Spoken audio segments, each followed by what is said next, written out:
Kebencian itu racun, tapi lucunya, mereka yang membenci Jokowi justru keracunan diri sendiri. Mereka sibuk menyerang, tapi serangannya balik memantul. Apa yang mereka dapat? Kekalahan, baik di medan politik maupun di hati rakyat. Jokowi, meskipun kini bukan presiden, tetap dicintai. Kenapa? Karena dia membuktikan bahwa kejujuran dan kerja nyata lebih kuat dari fitnah dan propaganda. Infrastruktur dibangun. Pelabuhan, jalan tol, bandara, semua ada. Listrik masuk desa. Harga BBM ditekan. Siapa yang menikmati? Kita semua. Tapi tetap saja, ada yang sibuk menuduh, mencari celah, menyebar fitnah. Sampai kapan? Dan kalau dibilang Jokowi gagal, mari kita jujur. Siapa yang sebenarnya gagal? Jokowi atau mereka yang sibuk membuat isu tanpa dasar? Demokrasi ini bukan ajang saling menjatuhkan. Jokowi sudah menunjukkan kerja kerasnya, bukan janji-janji manis. Tapi anehnya, yang nyinyir malah makin lantang. Mereka lupa Jokowi ini tidak sekadar presiden. Dia itu simbol rakyat biasa yang bekerja keras melawan sistem. Kalau Jokowi dihina, sebenarnya siapa yang dihina? Kita, rakyat yang percaya sama dia. Sekarang dia jadi rakyat biasa, tapi justru semakin bersinar. Apa karena dia single fighter? Ya, jelas. Apa karena dia kingmaker?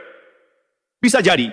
Tapi yang pasti, Jokowi itu bukti bahwa kesederhanaan bisa melawan keserakahan. Bahwa kerja nyata selalu lebih kuat dari narasi kosong.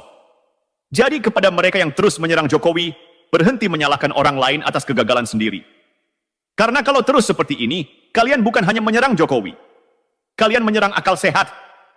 Dan kami, rakyat yang mendukungnya, tidak akan diam saja. Jokowi sudah mengajarkan kita untuk bekerja keras, tenang, dan tidak perlu membalas dengan kebencian. Tapi ingat, kesabaran ada batasnya. Maka mari kita bicara soal fakta. Mereka bilang Jokowi cuma pencitraan. Benarkah? Kalau begitu, coba lihat angka. Infrastruktur yang selesai di tangannya itu nyata. Jalan tol ribuan kilometer, pelabuhan yang kini jadi urat nadi perdagangan, desa-desa terpencil yang akhirnya bisa menikmati listrik. Ini bukan angka dari langit, ini hasil kerja. Kalau mau menyebut ini pencitraan, pencitraan macam apa yang sampai menggerakkan ekonomi desa dan membuka lapangan kerja? Lalu isu soal utang negara. Mereka teriak-teriak, Jokowi bikin negara bangkrut. Tunggu dulu, mari buka data. Utang negara itu ada sejak puluhan tahun lalu sebelum Jokowi duduk di kursi presiden. Yang membedakan, utang di eranya digunakan untuk membangun. Utang bukan untuk konsumsi, tapi investasi. Jalan tol itu, bandara itu, waduk itu, semua dibangun dengan perhitungan. Kalau ada yang mau protes soal utang, sebaiknya pahami dulu konsep ekonomi dasar. Dan yang paling menyedihkan, mereka terus menyudutkan Jokowi soal isu sosial. Katanya, Jokowi tidak berpihak pada rakyat kecil. Padahal, siapa yang membuka akses kartu sehat, kartu pintar, dan program bansos lainnya? Siapa yang mendorong desa-desa untuk berkembang lewat dana desa? Siapa yang membuat subsidi lebih tepat sasaran? Kalau bukan Jokowi, siapa? Yang bikin geram, mereka yang paling nyaring mengkritik justru adalah mereka yang dulu diam-diam menikmati hasil kerja Jokowi. Jalan tol dipakai, tapi Jokowi dicaci. Bandara digunakan, tapi Jokowi dihina. Ini logika apa? Kalau tidak suka Jokowi, silakan. Tapi jangan nikmati hasil kerja orang yang kalian benci. Dan terakhir, soal kingmaker. Mereka iri, jelas. Jokowi, meski sudah bukan presiden, tetap punya pengaruh besar. Kenapa? Karena dia membuktikan bahwa kekuatan ada di tangan rakyat. Jokowi tidak perlu modal besar, tidak perlu nama besar. Dia hanya perlu kerja keras dan keberanian. Itu yang membuatnya jadi simbol. Kingmaker sejati, bukan karena dia ingin, tapi karena rakyat percaya. Jadi kepada mereka yang terus menyerang Jokowi, dengarkan ini baik-baik. Rakyat tahu siapa yang bekerja dan siapa yang hanya bicara. Dan Jokowi, dengan segala kekurangannya, tetap ada di hati kami. Kalian boleh terus mencoba, tapi seperti sebelumnya, kalian akan gagal lagi. Dan sementara itu, Jokowi akan tetap santai di Solo, minum kopi, sambil tersenyum melihat kalian sibuk dengan kebencian kalian sendiri.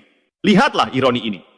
Mereka yang mengaku paling cinta bangsa, justru sibuk menciptakan narasi yang memecah belah. Mereka menuduh Jokowi pro-asing, padahal justru di masa Jokowi, kedaulatan negara diperjuangkan mati-matian.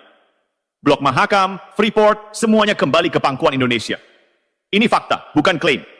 Jadi kalau mereka bilang Jokowi boneka asing, pertanyaannya, boneka macam apa yang merebut kembali aset negara? Dan mari kita bicara soal demokrasi. Mereka bilang Jokowi otoriter, anti kritik, anti demokrasi. Tapi siapa yang sebenarnya takut pada demokrasi? Jokowi menghadapi kritik, fitnah, dan hoax setiap hari. tapi tidak pernah sekalipun dia menggunakan kekuasaannya untuk membungkam. Bahkan mereka yang menghina secara personal pun dibiarkan bebas berbicara. Di sisi lain, siapa yang dulu berkuasa dengan tangan besi? Siapa yang takut pada oposisi? Siapa yang melabeli kritik sebagai ancaman negara? Jangan lupa sejarah, karena rakyat tidak bodoh. Lalu soal Solo. Mereka nyinyir, Jokowi santai saja di Solo, tidak peduli lagi. Padahal justru itu bukti bahwa dia tidak gila kekuasaan. Dia tahu kapan waktunya bekerja dan kapan waktunya menyerahkan tongkat estafet. Ini adalah pemimpin yang mengerti bahwa jabatan itu amanah, bukan warisan. Dan sekarang meski sudah tidak berkuasa, pengaruhnya tetap terasa. Dia tetap jadi panutan, tetap jadi simbol rakyat kecil yang melawan sistem besar. Jadi mari kita akhiri dengan pesan untuk mereka yang terus menyerang. Cukup sudah.